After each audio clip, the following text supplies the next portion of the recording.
जय राम कृष्ण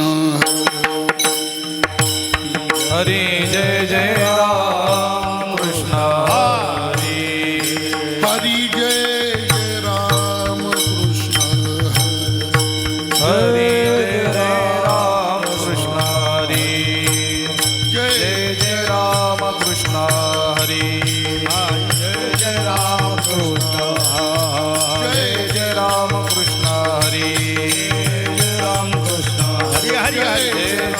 कृष्ण हरी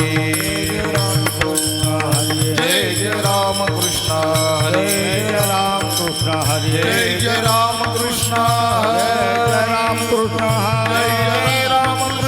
हरी जय जय राम कृष्ण हरी जय जय राम कृष्ण हरी जय जय राम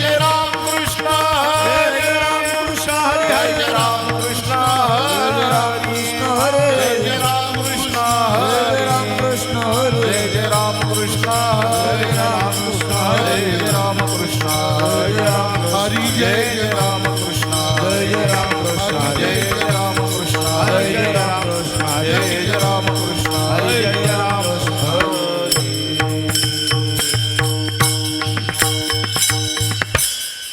रूप पाहता लोचनी सुख झाले मोसाजनी तुहा विठ्ठल बरवा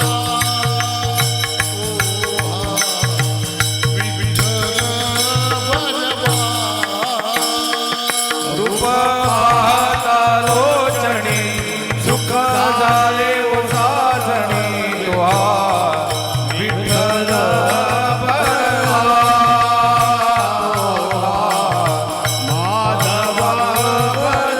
बहुधा सुकृताची जोडी मनोनी विठ्ठल आवडी तुहा विठ्ठल बरवा तुहा माधव परवा बहुधा सुकृताची जोडी मनोनी विठ्ठल आवडी तुहा विठ्ठल परवा तुहा माधव परवा सर्व सुखाचे आगर उमादेवीवर सर्व सुखाचे आगर बापर उमादेवीवर सर्व सुखाचे आगर बापर उमादेवीवर सर्व सुखाचे आगर बापर उमादेवीवर तुहा विठ्ठल बरवा तुहा माधव बरवा तुहा विठ्ठल बरवा तुहा माधव बरवा तुहा विठ्ठल बरवा तुहा माधव बरवा तुहा विठ्ठल बरवा तुहा माधव बरवा जय जय राम कृष्ण हरी जय जय राम कृष्ण हरी जय जय राम कृष्ण हरी जय जय राम कृष्ण हरी जय जय राम कृष्ण हरी राम कृष्ण हरी जय जय राम कृष्ण हरी जय जय राम कृष्ण जय जय राम कृष्ण हरी जय जय राम जय जय राम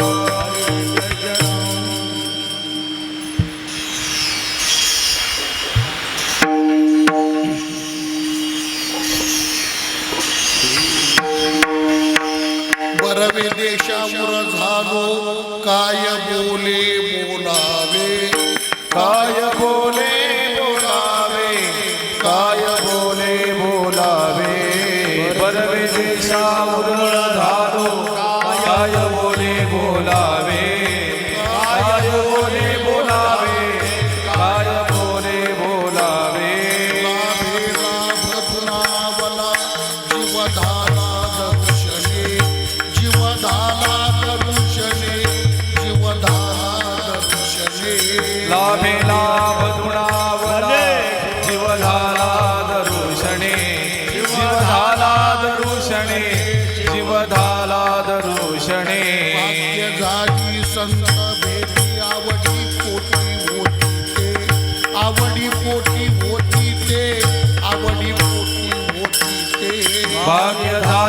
श्रीमंत भेटे आवडी पोटी होती रे आवडी पोटी होती रे आवडी पोटी होती रे लाभे लाभ तुनावला जीव झाला दर्शने जीव झाला दरुषणे जीव झाला दरुषणे लाभे लाभ दुरावला जीव झाला दरुषणे जीव झाला दरुषणे जीव झाला दरुषणे का म्हणे श्रम केला अवघा आला फळासी अवघा आला फळासी अवघा आला फळासी का म्हणे शिवजवंतीला अवघा आला फळासी फळासी अवघाला फळासी अवघाला फळासी लाभे लाभ दुनावला दुनावला लाभे लाभ दुनावला जीव झाला दरुषणे जीव झाला दरुषणे जीवनाला दर्शन जीवनाला दर्शन जीवनाला दर्शन जीवनाला दर्शन गोपार कुमाई गोपार कुमाई गोपार कुमाई डोबार कुमाई डोबार कुमाई डोबार कुमाई डोबार कुमाई डोबार कुमाई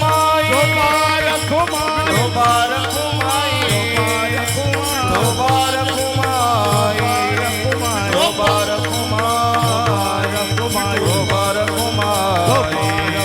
डोबार कुमाई डोबार कुमाई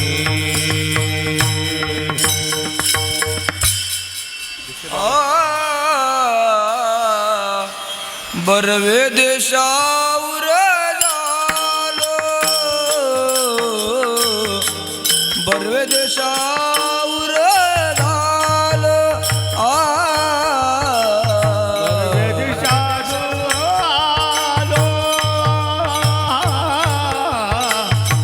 बरवे देशावर